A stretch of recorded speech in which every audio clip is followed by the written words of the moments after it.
What is up, everybody? It's an exciting day in vintage RC for sure. Um, you know, got Drew here, my good buddy Hello, Drew, everybody. and one of my favorite. And I'm almost like feel like a kid in a candy store to have Mr. Eustace Moor, MIP, joining us. Eustace. Yeah, I mean, yes, welcome Eustace to the stage, please. Thank Eustace, you. Appreciate it. we're so excited to have you. Well, I appreciate this opportunity. It's going to be amazing and fantastic, and I'm just looking forward to answering some questions, connecting with people, and just moving forward with this. Yes, sir. We are. I'm gonna take a moment. I'm gonna get us posted to a bunch of different pages, Cool. and Eustace, this is exciting for me. You go back to me way back to '84, probably late '84. When we started spending some time at the racetracks together. And you were one of my first sponsors as a kid when that MIP transmission came out, buddy, and just changed the world back in the day for sure. So I'm going to let you and Drew have the stage for a little bit, chit chat, and I'm going to get us posted to the World Wide Web right here. Excellent. Sounds great. Yeah, great intro there, Dirk. Eustace, thank you so much for joining us. As Dirk mentioned, Dirk and I have been friends for a few years now, not as long as you guys have known each other, but the one story that always resonates with Dirk is that feeling that it's like he remembers it like it was yesterday when he put that MIP transmission in that RC10. He spun that thing and he's like, man, this was like a game changer for the whole, for myself, and obviously it transformed a lot of what was to come in RC as well. But he definitely raves about you. From my standpoint, I'm just a huge advocate of the MIP brand, as you can see right here on my hat. I've been in RC for about 7 or 8 years, pretty hardcore, and I've used MIP tools since I started. My son still to this day races the MIP Techno Pro Performance Conversion kit. He absolutely loves that car. I've tried to get him away from it a little bit, but he just always gravitates back towards it. So we're just so happy. And like I said, for Old School Nation that's watching, Eustace and Dirk and I specifically have been in conversations for a few months now about this event that we're putting on here next March. And I can just tell you that Eustace has been so amazing in terms of his energy that he's brought to our excitement level internally, and we're exposing that today, you'll see. But he has been just like so excited to come. He's just got all these great activation plans that we're going to talk about. And then obviously he's just excited to be all about the community. He wants to be elbows up with you guys in the pits. He wants like the prime pit spot there by everybody. And, he's excited for your questions tonight. So definitely as this feed starts to pop up questions or stories, just like we did with Francis and Dunbar, that'll help us initiate this hour-long conversation we're going to have. And, we're just really excited. So with that said, Eustace, I'm going to leave the floor to you a little bit. We'll spark it from where you leave us off. Well, number one, I want to say thank you. I appreciate this opportunity to get in front of everybody. And finally, just kind of express what's been going on all these years. I've been queried for some 30 years now about doing projects for different cars, just vintage stuff. And the vintage stuff, it's current to today, but for us, it started, since we've been in business for 46 years, it probably started a good 30 years ago. And we did not get involved. We did not create or design or redevelop, remanufacture anything. We just kind of kept away from it and let it kind of just, kind of develop on its own. And we've decided finally, after all these years, to kind of step into it slowly, get a feel for it, kind of figure out what people want and what they need, and kind of stay focused on that. The difference between the company 47 years ago or so and today is essentially we're just better at what we do. We have modern equipment, state-of-the-art software, inspection tooling, just, each department is set up where it's just, everything's just connected, and we're just a real tight functioning company where we're able to get things done. We always were, but we're just better now because we've stepped into the 21st century 100%. So we're excited to work with everybody, figure out what they need, and hopefully be able to produce what's needed what people are asking for, and I think we're ready now. So yeah, it's taken a while to get. Now we're ready. Yeah, I mean, I know that the vintage community has been so excited about the RC10 T, and then obviously the DS CVD kits popping back out. And I know we've had some conversations behind the scenes about, some tweaks to those, but also some other projects in the works. And, I obviously got a couple sets myself, put them on my World Scars right away. Super excited to have those on there. It just makes the whole car feel like it's a different, beast. Especially because, I do so much research on these old vintage projects, as you see a lot of them behind me. And I saw the ads of Kinwald, with the MIP logo in the background. It's got that angled, CVD, such an iconic ad. And yeah, so I know the vintage community is super excited. And there's there's obviously the four-wheel drive topic that's going to come up. People have already been asking about it leading up to this call. We'll talk about that tonight for sure, just to ease your guys' minds a little bit. But yeah, I mean, it's just awesome to have you back in there and pumping out these kits. And it sounds like so far the success of those CVD kits has been pretty promising on your guys' end, right? Yeah, it's worked out well. I mean, the way that we're structured now, again, if we tried to do this 10 years ago, it would have been different. The way that we're structured now and the way that we work with the actual end user and able to have an ability to supply them and excellent ability to be able to, tap into what they're feeling and what their needs are. It's just way better now than what it was before. And I think that's what the hesitance was before. We just weren't quite there, the way we were structured, the way that we were set up. So now that we're there, I think people are going to start seeing more and more items from us, specifically for things that they're looking for, things that they're asking about now. Yeah, that's awesome. Yeah, I mean, it's just super awesome. So, there's this iconic picture that we posted. We make a trading card of you there. It says you're confirmed. So you're a confirmed legend at our race. We've got Joel confirmed so far. Dunbar, obviously, Francis was on last week. We have a special announcement about him coming up here probably in the next week.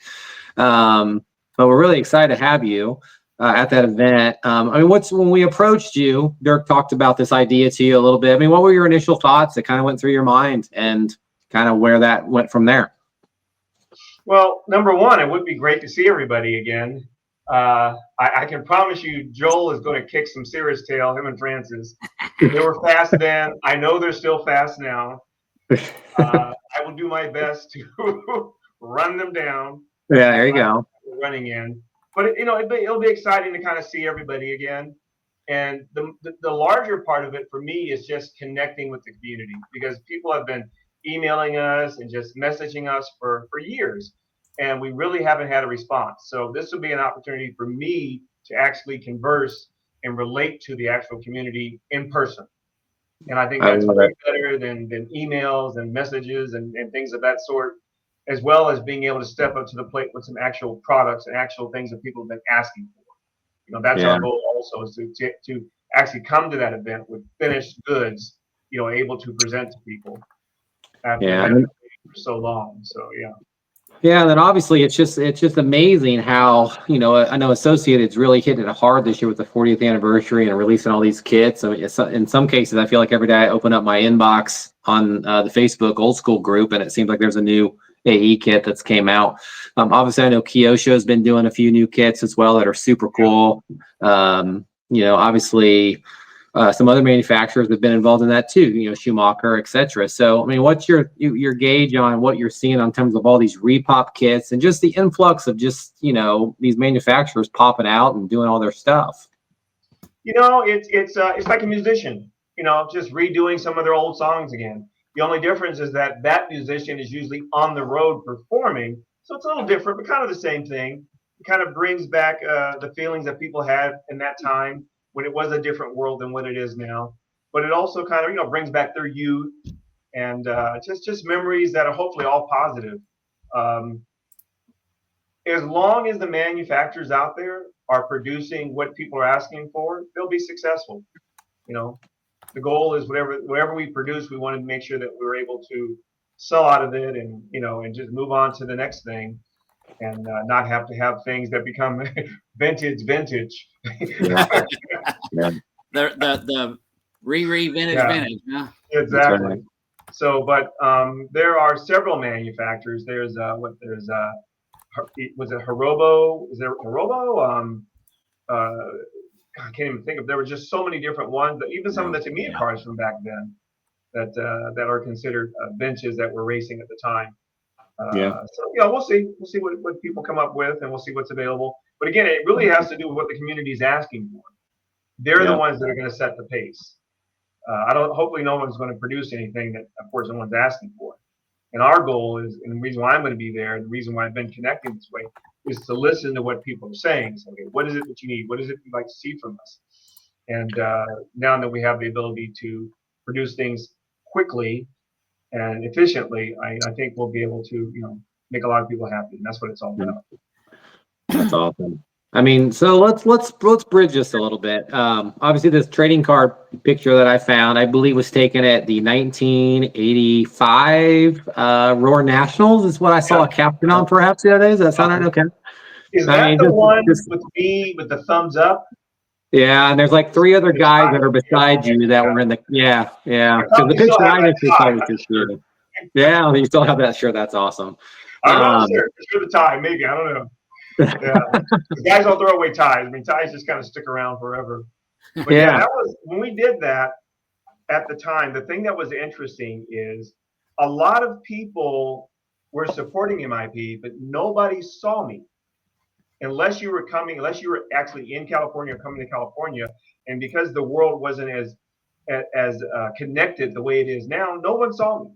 So it was important for me to kind of get something out there to represent myself and my company. I wanted people to say, "Hi, hey, there's Eustace. I'm Eustace. I'm MIP." So we did that ad, and then we also did the trading card. I don't know if the pictures from the ad. We didn't do one specifically for the card. It's from the ad that we did for the 410 project. That's the red chassis. You with the tie with the big thumbs up there, Yeah. Iconic. I love that. Yeah. They said, well, actually, it's one of my favorites. It's kind of the same thing, just without the gray. Yeah.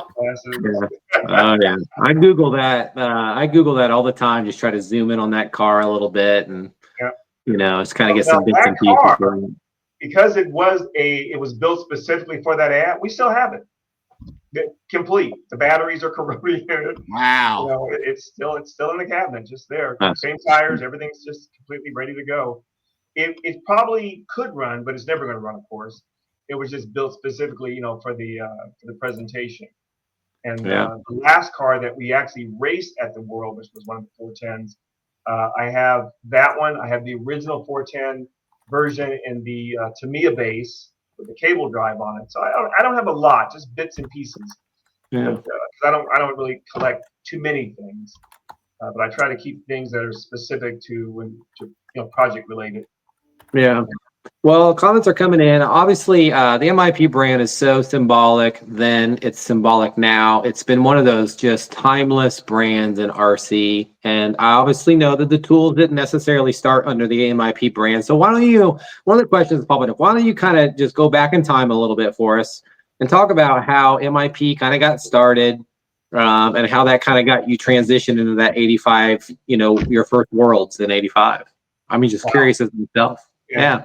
Well, I started the company in 1978. That's when we actually got the business license for Moor's Ideal Products. At the time, it was called Moor's Ideal Products and Hobbies. The consideration at that time was similar to what Thorpe did. We have a manufacturing facility and have a store, so we were able to sell our products and other RC products, to consumers. But things didn't quite go the way I wanted them to. And we didn't really have enough room to have a store in our initial location, so we just focused on the manufacturing. So the manufacturing facility, the first one was probably a space of, I don't know, maybe 20 by 20. Started out with a small Logan lathe and a half-size vertical select mill. So we were able to do all the processes that we need to. We had a small grinder, and I was pretty handy with just about everything we had to do. My background at the time was I just finished high school. I was one of the top students in industrial design or in machine shop. So I was kind of like going to school, running the business, and kind of doing all that at the same time. And then I think probably about 5 years in, I went to Trade Tech and earned a certificate in plastic technologies, started making molds, and then we started having actually some of our first molded products. And we just kept moving from there. And oftentimes I say we. In the beginning, it wasn't we, it was I. I don't think we probably was a couple of years in before we actually had one of our first employees. I had a few relatives that worked with us, Pierre and Jody, my relatives, and some friends back then. There was Gregory and a couple other guys that kind of helped me out at the time. And as we grew, and once we moved to Covina, which I think was probably in the 90s, we actually, that's when we hired our first crew. We had a full manufacturing staff, people in the office, packaging department, and all that, in a larger than what we had in the smaller, 20 by 20 area that we were working in when we first started. Yeah. So That's awesome. I love it. I love it. That's so cool. So organic. I mean, really, what started your interest in RC was there like just a passion for it, or was there some kind of a connection that got you kind of into it? Well, I probably got my first RC car as a Jeremy, and I still have one in a box with the transmitter. That was probably in the early 70s. Okay. So I actually, I begged and begged my parents, finally got one, ran in the garage, crashed it, broke it. Of course, there was no money in the budget to fix it, so I just repaired it. And I guess there I learned how to use the materials and just how to use my creativity to get from one end to the other end successfully. And I think it probably was in the mid or late 70s when the Crenshaw RC Sophisticates, that was the name of the club that I belonged to, that raced the 1/12 scale electric gas cars back then. We used to do parking lot racing. So I was just really involved in that, and I would always just make my own stuff, just do things my way, set the cars up the way I thought they should be, and kind of put them together the way I thought they should be, redid them. And once I got into high school, which was in the late 70s, I had access to equipment after my first semester. So I was actually able to make things and have the equipment to do it. So I made some things for myself and made a couple of things for my buddies. So then I decided, I think I'm going to start my own business and produce products, but it was going to be a part-time thing, and I was going to have a real job and kind of go to school and finish that and kind of make things on the side for people. But it kind of, that didn't work out. There was a demand for what I was doing that was bigger than something that was just a part-time gig, So I actually ended up quitting school after a couple of years to focus on the business before I went back to school for plastic technologies. And it's been a whirlwind, man. It's been the same thing ever since. I don't feel the company's much different as far as what I do now as far as where I started, except I don't physically involve myself in the production of making products. Sometimes a little bit of prototype stuff, but most of that's done in our prototype machine shop by our machinist, by our engineer, which is either Brandon or or Conrado or Rico, or somebody else who's actually getting the physical parts done, and then Brandon's doing the actual solid models and getting those complete. So things may start out on a napkin as a sketch or drawing before they're converted into an actual drawing for what we're going to produce. And my job mainly has been I guess just organizing the company, our structure, our setup, our culture, what makes us who and what we are and how we do it. But it's the people that work there now that actually get the work done, actually get the products complete, manufactured in packages and out the door. And we have an absolutely terrific, amazing staff with an average. I think our average employment is, I want to say 19 years, somewhere in there. The average between oldest at like 26 or 7, and the youngest, which is my first name started like a couple months ago. But yeah, right in there. So it's been very rewarding. It's been a good business. It's been good for me and my family, and it's been good for everyone that's has worked for MIP and their families also. So we all really enjoy what we do, and we enjoy developing, designing, manufacturing, creating, and getting our products in the hands of happy customers. just putting smiles on people's faces and making a difference. That's awesome. I mean, just, your retention just speaks to, how much of a pure class guy you are. And I'm sure you take amazing care of your employees. And, So.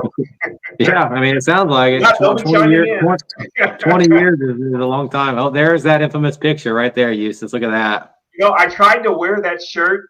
It's tight there. It's too tight now. Oh, come on, Eustace. I recognize some of the faces in those pictures. Yeah.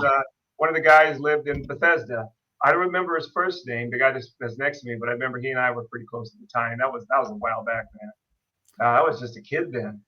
You look as good now as you did then, Eustace. I mean, I was gonna say he's kind of like Mario Andretti. He ages so well, Yeah. Well, he and I have one thing in common, maybe that we're both just exercise, nutrition, just that whole thing. Anybody I'm not an athlete, but I'm a I guess a weekend athlete. I love it. I try to stay as healthy as I can. Yeah. That's awesome. Well, that picture brings back memories for sure for me, and that's the one we did use for the trading card. So excellent. Yeah. Cool. That's a good one. That's a good one. Yeah. It is. It is a good one. You've kept yourself looking good and feeling good, and you've continued to be successful. When I started Old School RC, it's been about 10 years ago, and I left, I guess, for 25 years, and I never really looked back. And when I came back, one of the first people I looked up was you, and I saw that you were still doing your thing at MIP, and things were going well. What do you think's changed the most, Eustace? I know you talked a little bit about the innovation, and y'all have gotten better at the tooling and the different things, but what do you think has changed the most in the industry between back then and now?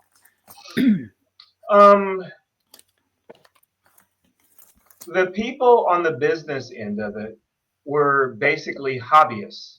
Okay.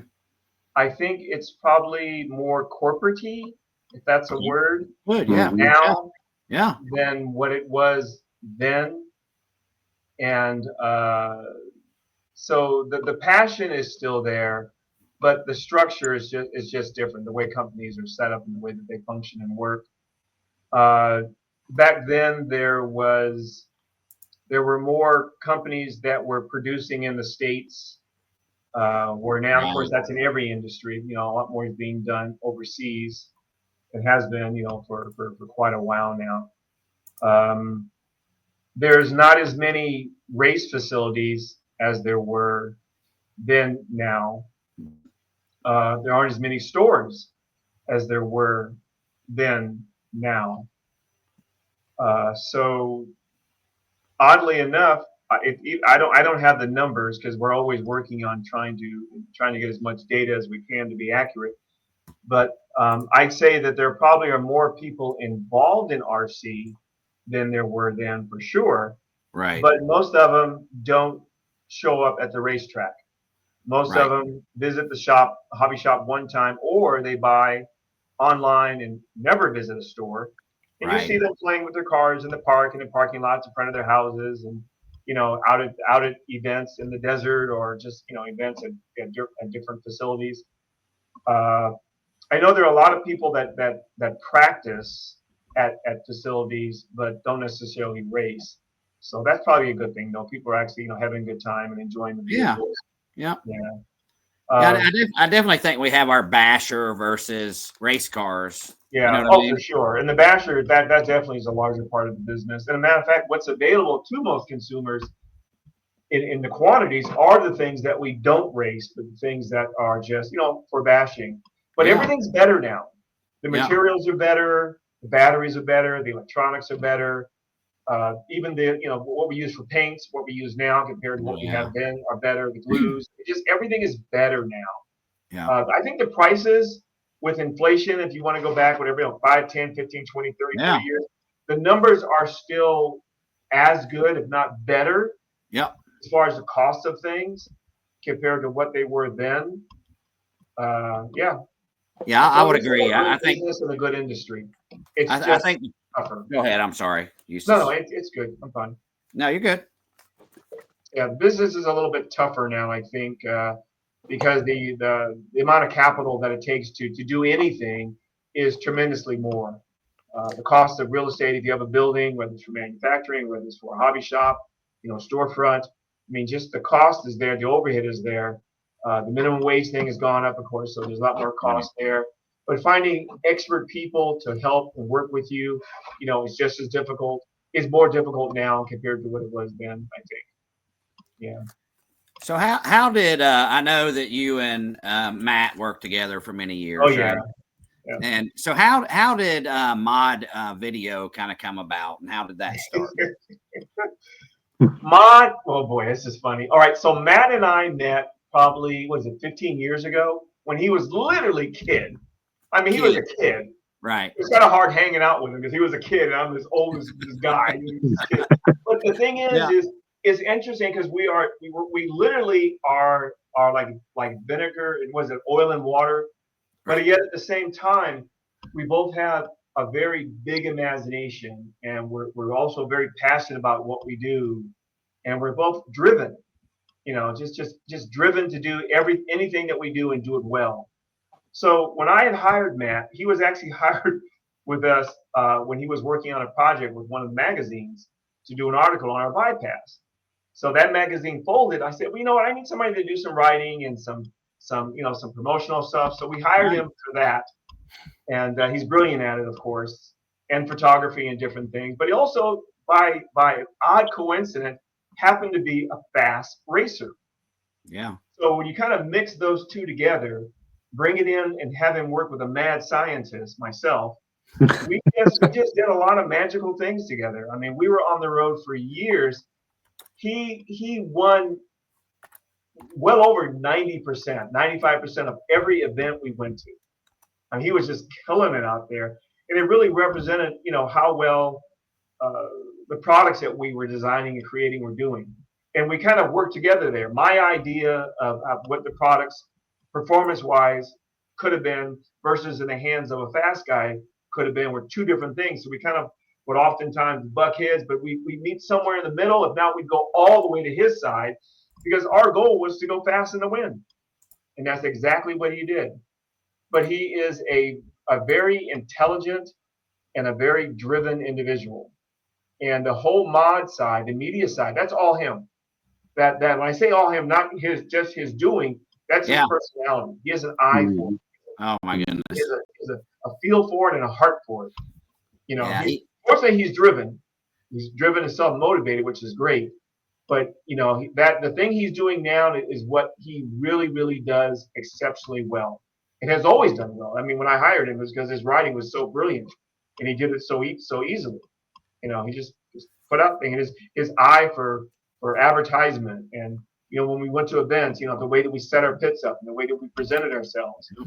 A lot of the T-shirts and things that we wore, that whole presentation was a mix of his vision and MIP's funding, so to speak.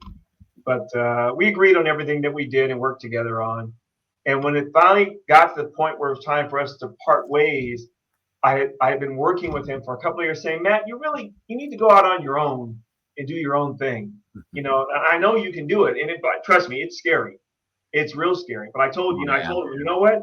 I will be there for you 100%. That is awesome. I will not let you fail. I will be the best mentor, the best friend, the best person I possibly can be to help you get there. And it's worked out very well for him. But what he's doing in his success and results is him. Yeah. All I've done is, like a parent with their children or like a friend with their buddies, just help to just move him along. Just say, you can do this, and just support him, the best way I can. Yeah. Yeah, we're excited to have him do this race and what he's been doing with Mod. And I mean, Drew, I know you've been at a few, and but this is going to be really the first big vintage race that's been done on Mod, right? So it's going to be incredible to have him there and see what he's capable of. We're going to have him on his own show too here pretty soon. So I don't want to ruin everything that he talks about that he's done. But here's I want to show you all a little something here. I think this is what we were talking about earlier. Yeah, Matt's amazing. There it is. Look at that. Look at that. I love the tie and the thumbs up. Oh, It's just yeah. brilliant, you know? I still have those buttons. I still have that watch. Yeah. Oh, wow. Man. Tell you what, someday your estate sale is going to be just going for high dollars with this vintage community right now. You got the original MIP shirt, the watch. Come on, the car sitting there with corroded batteries. This is awesome. I have had a few people come up to me and say, "You're still alive." But I will say to their, just to kind of preface, we were I was out of the limelight for many, many years. I was in the background, just focusing on the business end of things. So I really wasn't out there the way I am, in the last few years. So yeah, there's some good shots. Yep. Yeah, this is to me the most iconic ad, of the car and the different, this is the one I remember, right? Yep. A great ad, and the car gets talked about a lot, right? Eustace, it's probably one of the most common questions we get asked is, and I'm sure you get emails about, and every time you post something, you see people talking about, "Hey, Eustace, when are you bringing back the MIP kit, the Legends 410 kit?" So we're working on it. Yeah, we're working on it now. Now that Associated has positioned themselves to be able to supply people with the goodies, with the parts that they need to actually build it up from quote unquote standard type parts, we're going to have available the MIP parts to actually, and the kit to be able to build it. It won't be with the transmission. It will most likely use the self transmission and the wider arms on the front. And then from the chassis to the shocks and whatever other components, steering components and all that, people can choose what is standard. But we're hoping to have something at least to present at the event. We'll have it available for them. At least we'll have something. Boy, there you go, vintage community. There you go, guys. Y'all heard it. Hopefully something. So if you want to see it live, you need to be at the race in March. That's right. Eustace, one of the things I've been seeing, and we've talked a lot, and I know you and I have been talking over the years just about, different parts and, different vintage items, which, I'm holding some of the CVDs here. And, you gotta, the people are so excited to have your parts back. But we've been talking a lot about you're actually getting out. You're getting out to different races, and we have got this is the most questions we've ever had, by the way, Drew. These are a lot of great questions here. So, quick story that popped up. You said I think you should hear this because I think it's powerful. Talking about the 410 kit. It's from Corey Euler. He said, "Mr. Moore, you sir are pure class. I was 16 years old when my dad took me to an indoor off-road race in Livermore, California, in 1989. He said, I met you and you showed me your RC10 four-wheel drive. I always wanted one. Now I can afford one. Please make them again." So I bet you just made Corey's day right there. That's pretty freaking cool. There it is pulled up for you. Isn't that awesome? You definitely put a smile on your face. Yes. Oh, my goodness. That is awesome. That's cool, man. I remember Livermore. We used to drive up there all the time. It was a great track. In those days, to drive to Northern California, to Arizona, almost Washington State. I mean, you got to drive 600 mile-ish was nothing. You're out Friday night, you're home Sunday night. Yeah. It was nothing. I try to tell my wife that when we drive like 8 to 9 hours to go to these vintage events. But, we got to go in the day before, wake up late, and leave the day after. So it turns in. I do that now because at my age, it's not as there's nothing left of me after driving and going to start racing that day. But we used to drive that evening. We were ready to race Saturday morning. Yeah. Usually just getting there, ready to go. But it was a different era. But I'm still out there and involved. Matter of fact, I have an event this weekend. I go to a lot of events and present product and represent product and offer products. So I'm out there as much as I can. These are just local events mainly. About furthest I've been, I went to one event in Kentucky earlier this year. Yeah. And I plan on continuing to get out to events. We have a little mini setup that we take and go out and just represent. So what is this? So I'm gonna post, if you're okay, I'm gonna post a few questions and we can talk about them. So the first product that I released were the axles for the Tamiya Rough Rider and Sand Scorcher. They were tool steel axles with an aluminum hub, and I would make those in my little machine shop over in Washington. We'd buy all the tool steel blanks and machine them and thread them, and then we would make the aluminum hubs, get the axles heat treated and precision ground, get them done. I think we're having those done to like a 55 or so, maybe 56 spring temper, so they were super strong and resilient. And then we'd press them together, and I think they were like probably, I don't know, 15, 20. I have no idea what they were back then, but that was probably one of our #1 selling products when I initially started back in the day. When I first started the company, we actually had contracts with MRP to produce products for them. But unfortunately, the setup process took too long.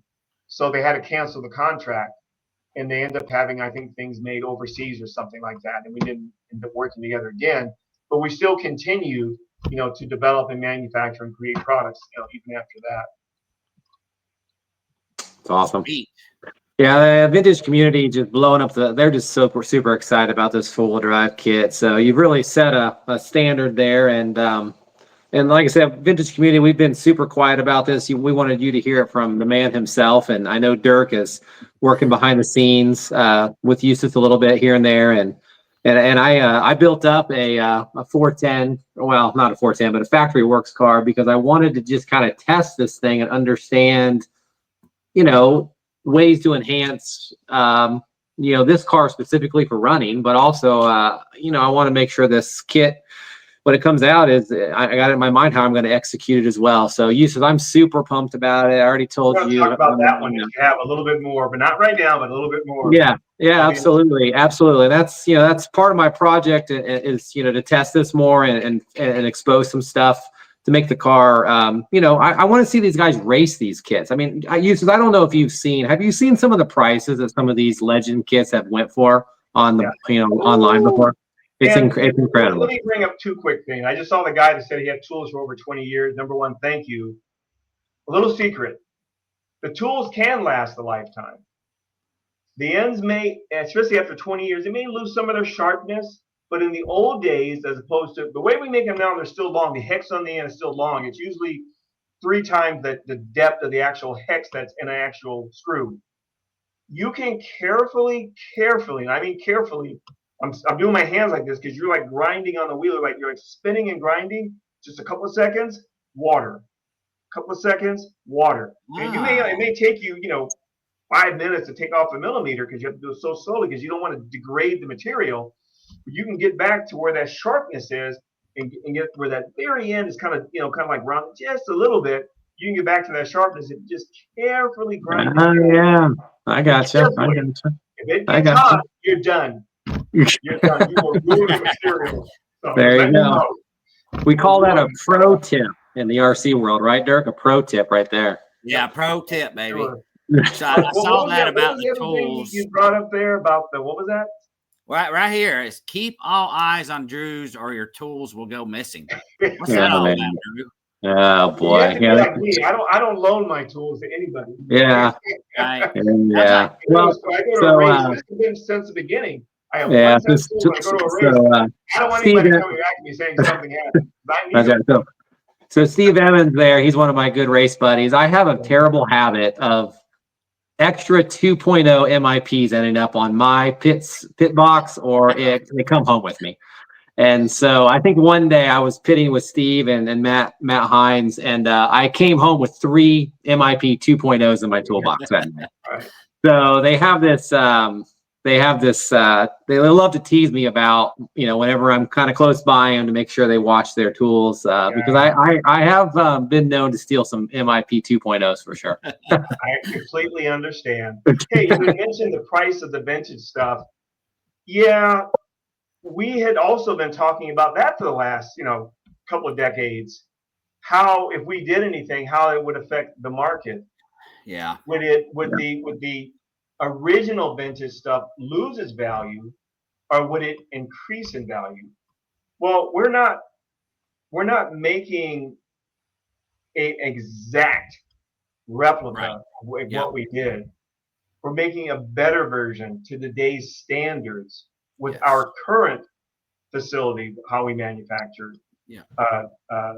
we're making products that way. So it's hard to say how it will affect the market, but you and we're moving forward with what we're going to do. Yeah. Regardless.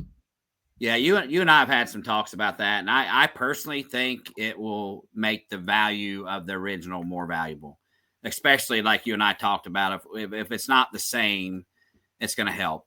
What happens to the vintage market sometime though is when a lot of new stuff comes out, like AE releasing a kit almost every damn week right now. It does soften the market because people are spending their money on those new release kits. You get what I'm saying? You know, once things settle down and things become more calm, I think it will. Personally, you know, I've seen the chain drives and different things. You know, a complete chain drive bring close to $6,000. Yeah. You know, I've seen something like that.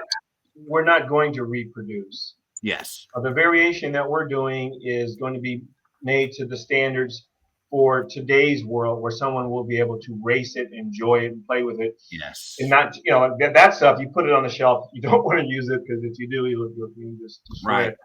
I see somebody said something about the 80s hot trick. Yeah, Hot Trick, if I'm not mistaken, was that the Steel? Mr. Steel used to do Hot Trick. And I don't remember his first name. I think his last name was Steel. All of his products were red, or most of them were Hot red. Trick. Yeah. Back in the day. So he said something about hot tracks and HB. I'm not really sure what that is. Oh, Hot Track. I thought. Hot track. Yeah. Hot Track. That might have been the name of a track there in Hermosa Beach, or Manhattan Beach. I don't know. Oh, goodness. Okay. God, there were so many facilities over the years. Yeah, a lot of manufacturers too. But there's one called Hot Trick, but that's not Trick's track. Hot Trick was a red stuff. We got Robert Stevens. I ran 2-wheel short course with him at Smack Track in 2013 for the INS race. That's when the MIP SCTE was the hottest 4-wheel drive short course on the planet, he said. Yep. Yeah. We still have people ask for those today. Yeah. And, if there was another remake of something, maybe it would be that in another few years if we get enough requests. But that was an exciting project. That was almost like producing an entire car kit, which at one time in the late 70s, we actually did make a complete car kit. Yeah, we've done a lot of things over the years. We had a complete rolling chassis for 1/8 scale. We had a little 4-wheel drive simulated truck that we did. That was way back in the day when there was the guy that did the first guy that did electronic speed control was Roland Bouchard, I think was his name, or there were the two brothers that did the electronic speed controls and speed control systems before Novak. Yeah. And the car that we did had his systems in it. Yeah. So when we did cars back then, we did a few dozen. We didn't do even hundreds of anything. It was a different market back then, and the way that I was working was even different. I didn't have the capacity to produce that type of quantity and support that much. So compared to what we are now, but you want to see. Absolutely. Mr. Mike Kirby joined. He's one of our founding fathers of the race. I know he's a big fan of yours. Mike, right? Yep. Mr. K&K Hardware. Great family. One of the best families in the business, in my opinion. For sure, man. We're excited, and I know you've been probably to some of his crawler events and spent some time with him at those. Yeah, so when I was in Kentucky a few months ago, we saw each other and talked a little bit. Yeah, okay. Awesome. He's a great guy. Yeah. He's put in the effort, the time, and the investment, to make something that's going to be there for him and his family for decades to come. Yeah, it's really great to see things like that happen. And he is a good-hearted, great person as well, and we're glad. That's it right there. Yeah, 99% of it is him. Yeah. He's actually someone that we all appreciate and respect. Yeah, I still think Amberley runs the business, but Mike's. Well, yeah. Quick shout out to Kirby too. He's recovering from knee surgery, and he's been helping us so much with creative. Obviously, you see the MIP logo on this beautiful background here as a platinum sponsor. We're so excited about that. And Kirby did all this artwork for us as well. Nice. He did the trading, a lot of the trading card stuff too. So yeah, we get well, Kirby. We know you're close, and we look forward to seeing you at the track here real soon too. Yep. Yeah. I don't know. Yeah. Yeah, Kerber. This is great. Yeah. So let's talk a little bit about this race in March, just from the standpoint of we've obviously secured the classes. We're going to have these different buggy classes, four-wheel drive classes. Eustace, you're bringing a runner RC4 or RC10-4, right? Yeah. Yeah. So one of the things the vehicle that I have will be the production prototype for what we're going to be releasing. I'm almost 100% that we're going to be able to have it done for me for that event before we release it to the rest of the world. Ooh. If not, hopefully, maybe even release. But I think that's our goal, and the way that we've calendared it, we should be able to to meet that goal. Everything that has to be done. Boy, that just gives me a nice little feeling in my body to see that happening. Actually, if it doesn't happen, it wouldn't feel right to be there and not at least have that. It just wouldn't. So I'm putting 100% effort into it. So I think we're going to have results. Yeah. I mean, this race, Dirk and Kirby had this vision of bringing the legends together, and now we're kind of morphing it organically with different relationships that have happened with my relationship with Dirk and Kirby, but also with, the relationship of Eddie and the Henley family coming into this and having it at their facility. It's just going to be an awesome event, and what a platform for you to try to launch this 410 at, because I'm telling you, I mean, we talked about it, but the big thing that we're encouraging the vintage community to do, and even Jason Rona has said the same thing, is like, it's time for the racers that are out there on the internet to come to this event, kind of put their money where their mouth is, and show up and show the support by being there and supporting the Henley family at the race, but also just the manufacturers such as MIP. You're going to be there promoting new products that you're putting a lot of effort into. So this isn't a once in a lifetime opportunity. Dirk and I, we keep talking about this with all these legends coming, and Francis talked about it, and Dunbar and Joel. We're just so excited. And I think it's just a great platform. So vintage community is what I'm saying. Got to be there. We're saying it. We got to be there. Yeah. Yeah, Eustace, you coming out says it, and we are. I mean, this has been a vision for a long time, and I know you and I have been talking about it for a while. But to be able to have, the legends back together like we're in the 80s and the 90s again, right? To see some of your old buddies that you rubbed elbows with and rubbed some tires with, and hung out with at the track.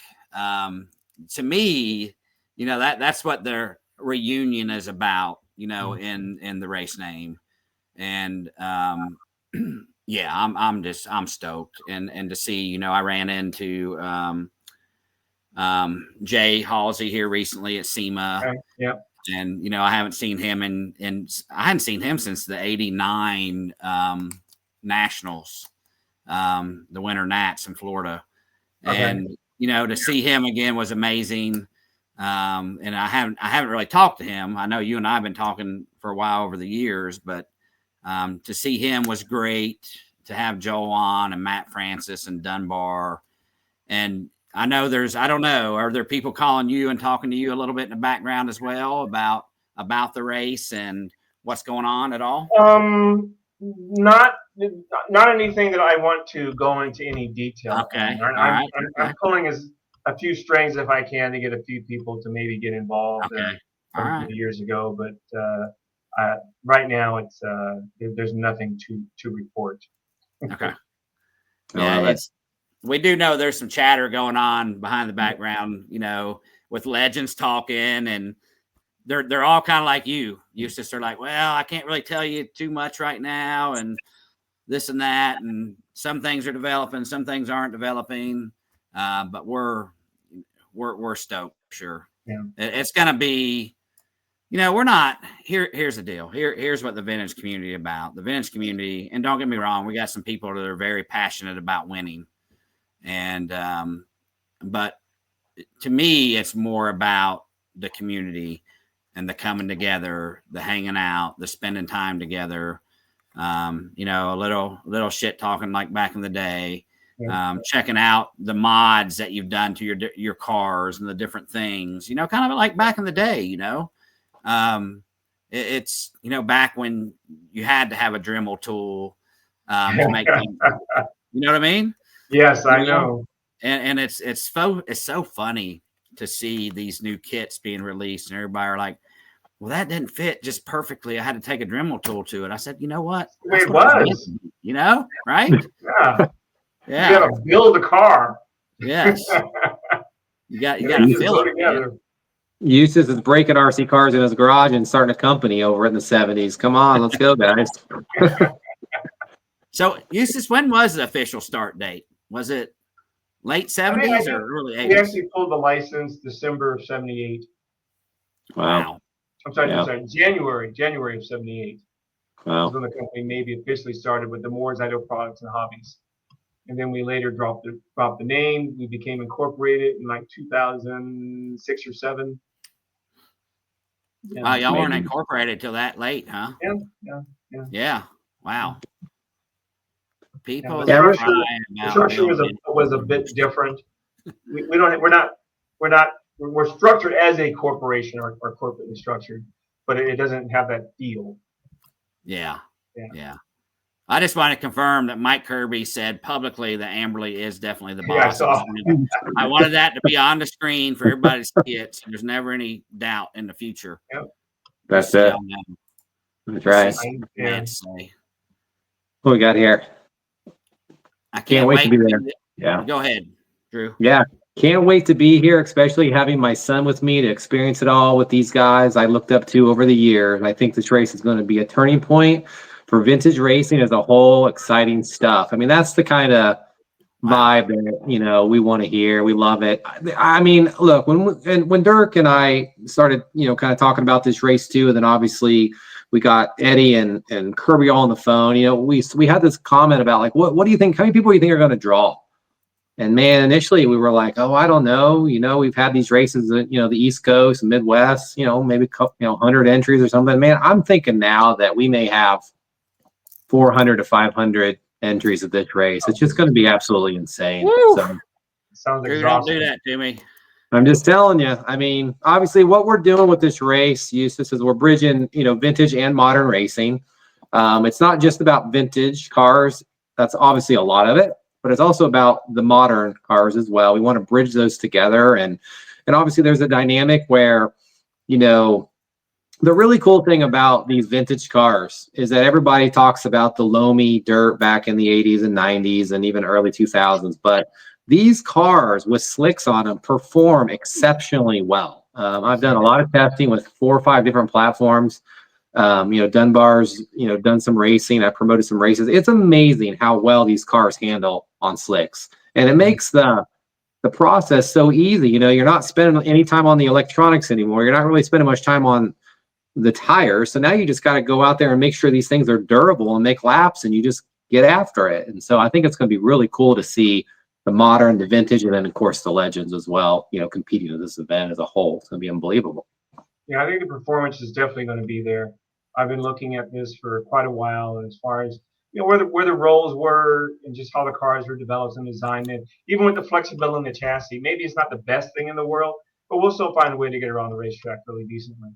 Yeah, I'm very confident of that for sure. I'm super excited to see you wheel the RC10 4 prototype around the track. I mean, that's going to be an event in itself right there, right, Dirk? Oh my goodness. You had the American flag on the Joel Johnson's car. It's like we need a bigger one for this one. Yeah. For sure. This is, I'm telling you, out of anything I have heard in vintage, you know, doing with this happening with old school for 10 years, the number one thing that I get asked is about the MIP 410 kit. It's the number one thing. It's the number one thing that people have said they have wanted. And don't get me wrong, Eustace, there's those that say, oh, it's going to mess with their OGs and all this. You know what? Somebody made a good point here. They said, you know what? If we don't have let me see if I can pull this up. without a re-release, they won't be a next generation. And as our generation fades, no one will be left to buy vintage. Then all the vintage is worth zero, as no one remembers the excitement of the old stuff, right? Maybe. You know what's going on right now, right, with this race, and you know, I say it's all about momentum, and you know, I've been really bad about momentum swings throughout my 10 years with Old School, but my focus has shifted. My focus has shifted to trying to create something special for long term, right? Spreading these vintage races across the U.S., you know, inviting legends and having people come out and reminisce. And this is what's going to make the vintage community continue. You know, I think like the vibe that I'm getting is, if we were to, there are some things that people collect, just different things in different, you know, in different industries and different environments that are static. You want to have one just to put on the shelf. Yeah. Our people, we like to play with things. We want to race. But if you have something that's true vintage, you can't race it. Yeah. You know, if you have a 59 Porsche, you may track it with the other guy with the 59 Porsche. That's about as far as you're going to go. Yeah. It just isn't going to happen, because you can't afford to wreck this thing. No one wants to wreck it. It's a pristine, perfect vehicle that still functions, but it will be basically purposeless if it's destroyed. So we're going to give people an opportunity to get that feel that people had 30, 40 years ago today, that will take them into the future another, you know, 10, 20, 30, 40 years. So the guy, what he said about vintage is correct. There's the original vintage, and then there'll be the newer vintage. So there's a thing that's 80 years old, and there's a thing that's 40 years old. I mean, they both have value and purpose, but I think what we're doing is we're giving a chance, our goal is to give people opportunity to actually have that feel again, and to actually enjoy the vehicles. Yeah, knowing that you'll be able to have parts available, and that you can rebuild stuff and put it back together, I think that'll make a big difference. Yeah, I mean, Sorry, Drew. Go ahead. No, you're good. I was just going to say, I've got a quick little story I think that'll just really kind of unite all these conversations. So back in COVID, you know, obviously we saw a huge influx of vintage people building cars, right? We're in our houses, we didn't have anything else to do, so we're paying these obscene amounts of prices for cars. So I remember that back in 2012, the World's Car repop kit went for $199 on clearance. And everybody's like, oh, I wish I would have bought 20 of those cars, right? So during COVID, I reached out to Dirk. It was one of my first interactions, and I said, Dirk, can you find me a RC10 repop World's kit? I need one to build. And he's like, I'll find you one. Next thing you know, here comes all these instant messages from these guys. I've got one new in the box. So anyway, I built up that car. That car has been one of my most prized collections, not only just from the shelf, but I love racing that World's Car. The way it handles, you know, it's got some durability issues with the ball cups, you know, with the way the angle is, but I've got past that. I found a solution. I guess the point where I'm going with that is that when I kind of saw this Factory Works kit kind of pop, and then I started doing some research on the 410 Legend, I'm like, man, how cool would it be to transport one of my World's Cars into this four-wheel drive kit? So anyway, I posted a video. I went down to Hoosier recently and had this kit together and made some laps and put a little video out there. The smile on my face up on that stand, running that four-wheel drive World's Car around there, it was like it handled exactly like the World's Car, but it was just like a four-wheel drive version of it. It was so awesome. And I watched that video probably 100 times, and I'm just like smiling every time. And I'm like, man, I really was getting around that track pretty good. But I guess the point is that this four-wheel drive kit, I think, can be just an absolute beast on the racetrack for future generations and the current generation of running these things. And to Eustace's point, it's like, we get these kits out. Let's start playing with these cars, man. I know that a lot of people don't want to run them because they're so much value, but now is the time to start kind of having a bigger, you know, pre-1996 four-wheel drive class with these bad boys in there. You know, how cool. Yeah. Yep. You know, the ones with the excessive value, they'll remain on the shelf, and that's fine. That makes sense. But if you actually want to enjoy one of them, you will be able to build one. Yeah, I love it. The way you said it earlier just really resonated, you know, with the Porsche. And I mean, that's true, right? We want to. What has happened is vintage racing kind of hit a little dip for a minute because we couldn't hardly find parts, Eustace. I mean, we were paying, $100 for a set of front A arms. And I mean, I saw a set of RC10, the original ball cups, go for like $260 one time, Ouch. So you're right, so it's allowed. And that was somebody building a kit they wanted to put on their shelf, right? But these cars coming back out has allowed us to get out and race again and bring back childhood memories and do what we, the vintage community loves doing.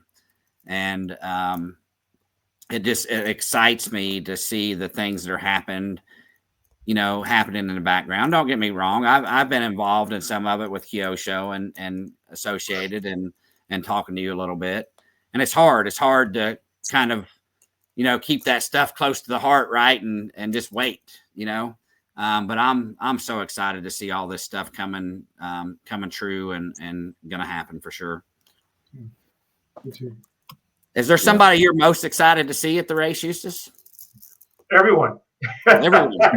Everyone. Yes. I've been, like I said, this last couple of years, maybe longer, I've been going to different events and just out there and just promoting MIP, and I keep running into people that I haven't seen in decades. Right. It's just, it's a good feeling to run into people years later, or to run into their son or grandson, and who knew them. Some of them aren't here anymore. But, it's nice to be recognized and to be part of something for this long. It feels good. Yeah. I mean, I'm just so happy to be a part of this. I'm just so thankful that Kirby and Dirk and Eddie have brought me into this because, sending an email to you, Eustace, has been so cool. Like just even the responses and your excitement, you can sense that. I was on an airplane today coming back from Florida when you sent that email about 4-hour countdown till that's the kind of stuff that makes this all worthwhile for what we're doing. Right. I mean, this is a tremendous amount of work. Even I landed Tuesday night. And I found on eBay, I was on the plane. Of course, that's the worst time to be on the Wi-Fi is when you're on a contained airplane. I found this Trinity EV10 or 10 box from where Joel won the 92 Worlds with it. It was on eBay, and I sent him a picture of it, and I said, "Look at this amazing box I found. Look at the good-looking dude on there." He wrote me back a text so quickly back and was like, "Wow, I love that. It's so amazing." He was laughing, and so I guess the point is that the relationships that I've built with you and Joel and Francis and Dunbar specifically so far, it's all we're announced so far. We don't want to spill the bag, but it's so rewarding for someone like myself. And I know Dirk and Kirby feel the same way. Kirby, I had a call with him this week. He told me some of the most nicest things about Eustace, and I just put my legs up on the chair and I just let Kirby talk, and it was it just makes what Dirk and I are and Kirby and Eddie, what we're trying to do all worthwhile, because it is so much work to pull this off. But we couldn't do it without legends like you guys that are so excited and are willing to come just to be a part of it and to hang out with not only the other legends, but just the community of RC. I mean, you've been so crazy. Like you're like, I want that pit spot right by the driver's stand because I want to be right there with every single race car in that building. And just have conversations. I mean, you're going to be so overwhelmed, but I know you're embracing it, and it's just so cool to hear. Yeah. Pumped. I have to pace myself. Pumped. Yeah. We are going to keep you very busy. You'll be up on the stand, some racing and living that back, but man, just the live, broadcast with Mod, the interactions with the racers. Jimmy Babcock, our race director, he's going to do a killer job at this race. So it's going to be first class, everything. And then obviously the nightlife stuff, we're planning some different things there. It's just going to be cool and fun. Yeah, I think there's some of us going to get the rooms at the Caesars Palace, which is a casino just right down the road, Eustace, if you want to tag onto that. I'm hoping to have the block information released very soon. Okay. Making a note here right now. Yeah, so Yeah. we're working. I don't know, Drew. I can't remember with the notes if I was working on it or you were, but I know Jerry Waller's been working on it. Yeah. You probably remember him from back in the day too, Eustace. But What's his name? we'll get that figured out very soon because we thought it would be a little cool to have, if after the race or whatever, that a few of us wanted to just hang out and have a little fun. And What was the person's name you mentioned? Jerry Waller. Okay. I know he was from the area originally. Because you're where now? You're out in basically LA. Okay, yeah. The factory's in Covina. I live in Altadena, but yeah. Okay. Interesting. Very good. The name sounds familiar for sure. Yeah, he had a lot to do with the Kenwell Classic and getting it going again, and so he's it's for the first time. I'm seeing, and we can't stop without thanking Eric Reichert. You worked with Eric back in the magazine days, and he's been the one that started the Vintage Off-Road Nationals. Wow. I think he's getting ready to do his 18th year of that. So I've met some cool people at his races and different things, and we're just, we're really trying to expand on what he created and growing the racing, Eventually the goal will be to have a series of maybe 6 races a year where we can all travel around and go to different places and so That'd forth. be perfect. Yeah. It's kind of what I'm thinking, if we could do like, one every other month or, maybe 6 is a little aggressive, but I think we're up to like 4 now already. Yeah. Once a quarter is great. But bringing everybody together or having an opportunity to do that throughout the country.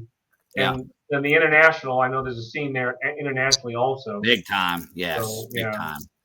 That's on my bucket list for sure to get out to one of their races in Europe and in Australia.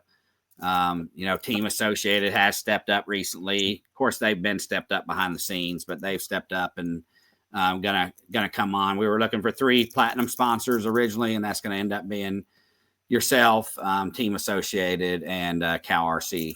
Wow. We're very excited to have them coming aboard as well. And there's talks about a big race out in Vegas. We've been working behind the scenes on that with Richard Saxton and Ernest. So hope to release some stuff. I think the plan is to launch some dates on December 31st. So right before the new year kicks.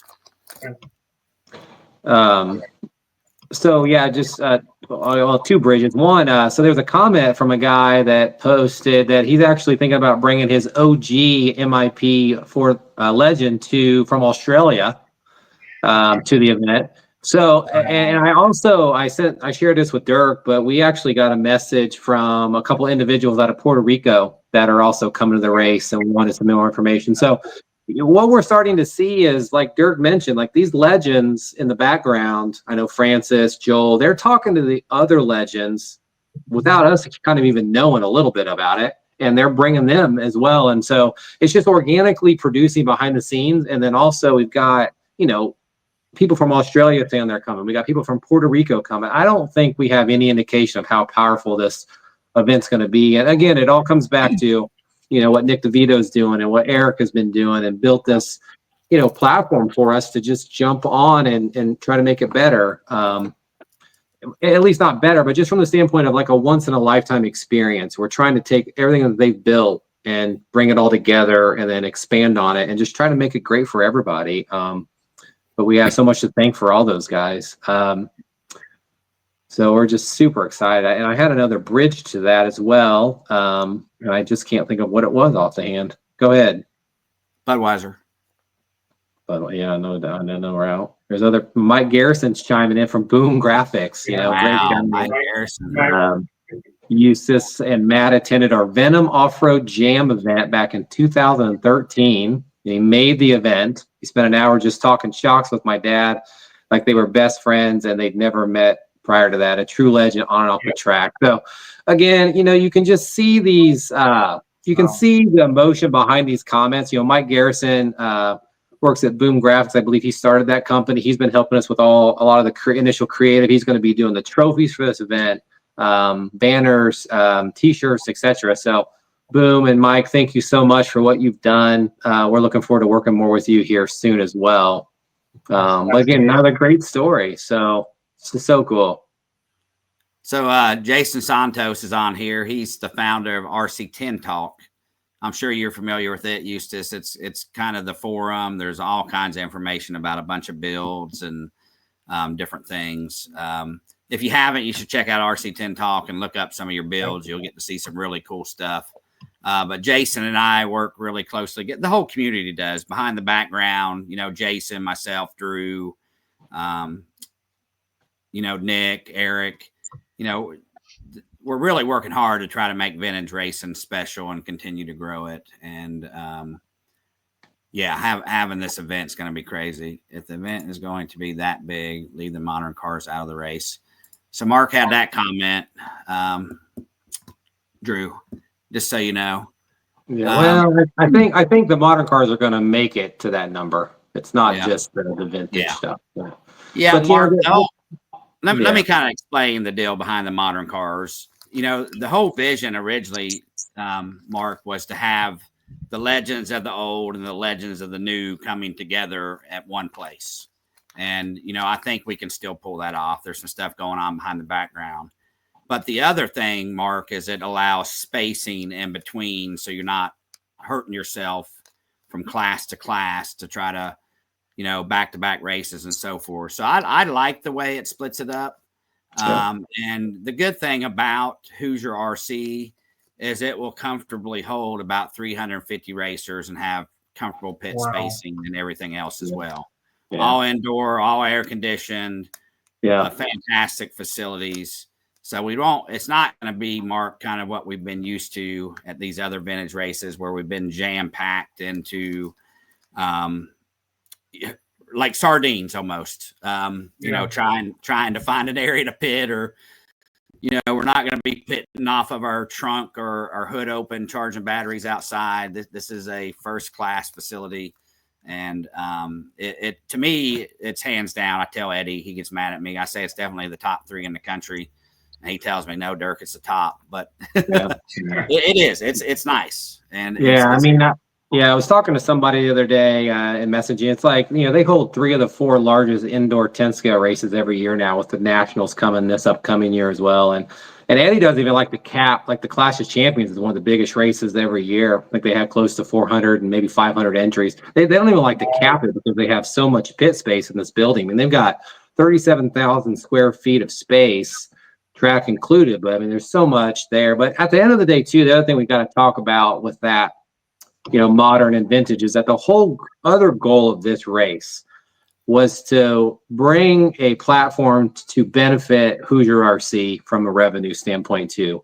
We work really hard with all of our partners like MIP to cover all the costs of the trophies and all the racer giveaways and everything. So that way, these these enormous amounts of entries that come into the race all benefit the family and the platform that they're providing, which is obviously one of the goals as we built this foundation. So we want to pack the house. We want to make as much money for that family as possible, so they can continue to offer these races, because as we've talked about in this video, it is not easy to run a racetrack these days.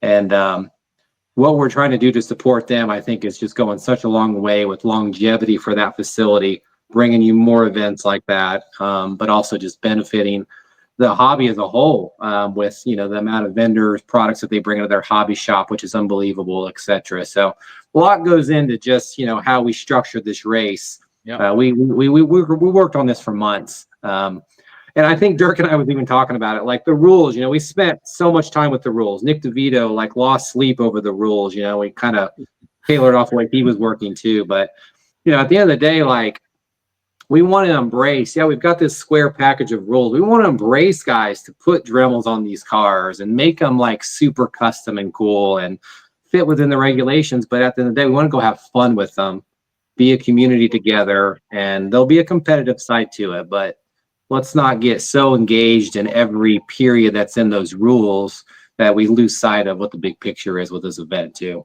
Yeah. I get, messages about the rules every day. And, we got Joshua Wade, which is on here. He's still running NiCad batteries. And I'm like, dude, I feel for you. You know, when I first came back, Eustace, I said, "Oh man, it's got to be vintage. I got to have my Novak. I got to have my NiCads," and I didn't know about the new technology yet.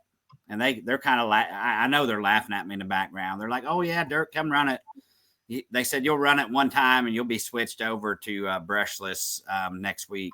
And I was, but for some people, it's about the nostalgia, right? It's about trying to get, you know, that 5-minute race out of those NiCads and those motors. It's okay when Yeah. it's practical.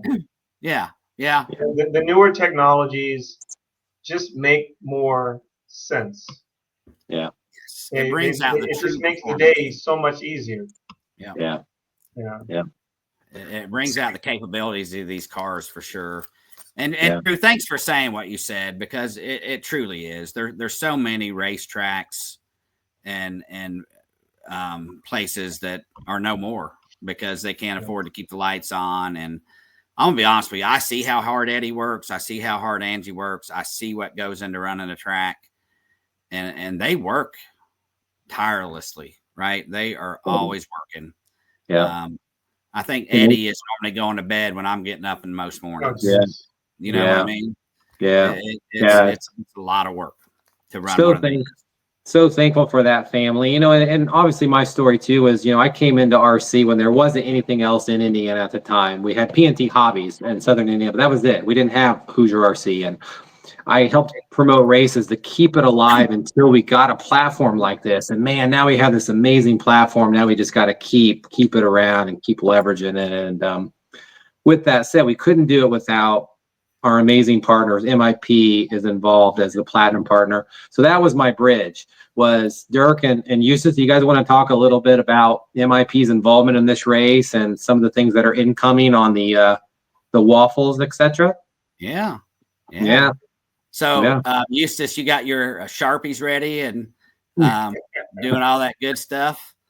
So you know, kind of, you know, Eustace is MIP stepped up to be a platinum sponsor, of course.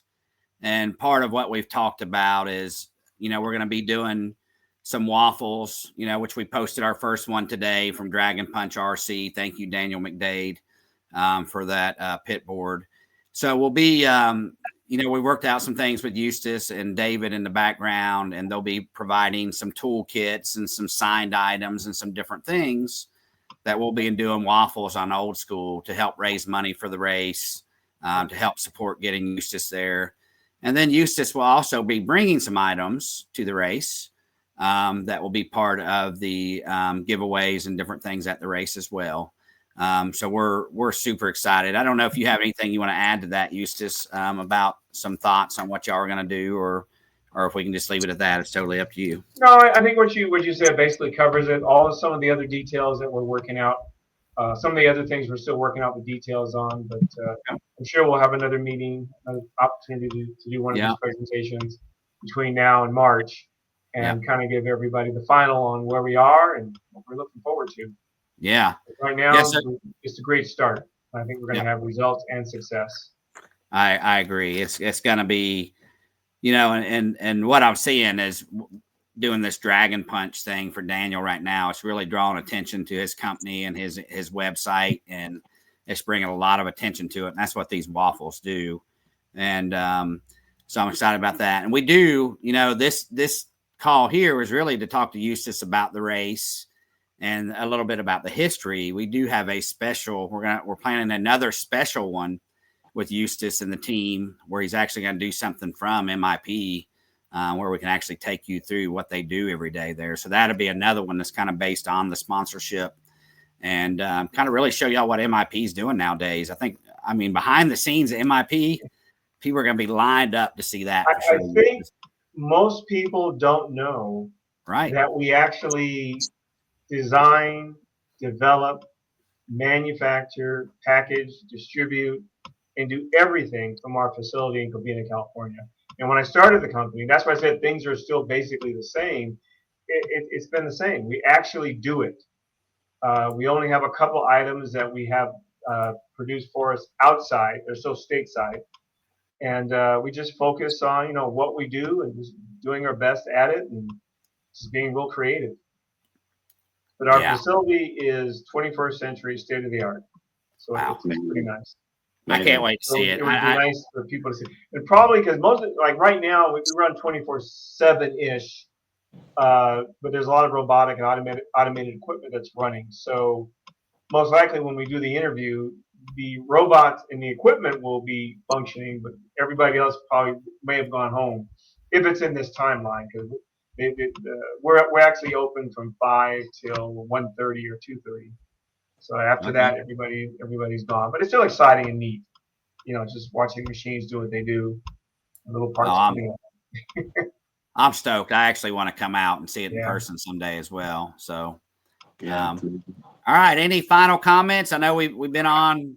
Drew, you're probably in trouble. You should probably be at the dinner table right now. Well, I'm gonna she made dinner. I'm gonna actually try to watch some of this Buffalo 49ers game tonight. I guess they got like two feet, like 2 feet of snow up in Buffalo. So I'm kind of cool. I want to see some of the video of they reached out, they called Bill's Mafia. They reached out and they these guys just line up to go in there and shovel snow down these chutes and they haul it out. So I'm kind of curious to see how that turned out. Crazy. It's crazy. Yeah. I've been to Buffalo one time in my life. I went to New Era when I worked at the Motor Speedway, and I had to walk backwards in December there because it was so freaking cold and depressing there. So Wow. yeah, I get what these guys are about up there. It's crazy. It's not like Southern California all the time up there in Buffalo, but no, we're so excited. Obviously you shared a little bit more information about the 410 legend than I thought you would, which is super cool. I know we talked about it beforehand about what we were going to say and not say, and you just went after it. And the legend, the community is just blown away. They're super pumped. The comments. Oh, I'm just looking forward to March. We got a lot of work still to do, but thank you for being a part of it. Thank you for your enthusiasm. And I think that having you on here is just it just continues to make this snowball effect go. I'll send this link to Joel and to Matt and Dunbar as well as the other legends. And this is what's bringing more of the guys together. Now they're all lining up, wanting to be on these live casts. And we're like, guys, we're working on it. We got a pipeline document. Just give us some time here. So we're gonna have to start doing these every other day if we keep right. Yeah. It's getting pretty wild. Yeah. Getting busy. Before we blink, it's going to be March, though. I can tell you that. So, Eustace, any closing remarks you want to make before we let you get back to your life? I'm just going to say thank you for this opportunity. Looking forward to the event, in March next year. And it feels good to finally be in a position where we can actually connect with the community, because we've been weaving and ducking for years and just focused on other things at MIP. But now it's the right time. Awesome. That is awesome. Well said. Well said. Yes. Yeah. Eustace, thanks again. I said it in my comments, but you truly are. When I had this idea, there's 3 people I didn't want to do this without, and you're one of them. And I'm super stoked to be doing this with you and all the things that you've done. And to me, you are you are the original innovator in RC, in my opinion. And you have carried that on. And many people have designed stuff after your stuff, and I'm just thankful, very, very thankful to have you joining us and being a part of this, and to see how happy you are about it. That makes me feel really good inside. And sure. Those days where my head's about to explode because I got things going on at work and I'm trying to plan this event. But, seeing the emails from you and the different comments are what helps keep me going as well. So thank you for that. Cool. Yeah. Okay. So I'm gonna leave you with my favorite pose in RC. Right there. Was it left hand or I don't remember which one was it, left or right? Come on. I think you had your right arm hanging out. Yeah, I think it was this way. There we go. Awesome. Well, thank you so much. We'll reconnect here again soon. Stay in touch in the back end. Any questions, things that you need. We'll keep working towards an amazing launch of the legend in March. So it's going to be amazing. Okay. Sounds great. All right, guys. Thank you, guys. Thank Peace you, out. Thank everybody. you. Out there. Thank you, Dirk. Thank you, Dirk. Thank you. Thank you. Thank you.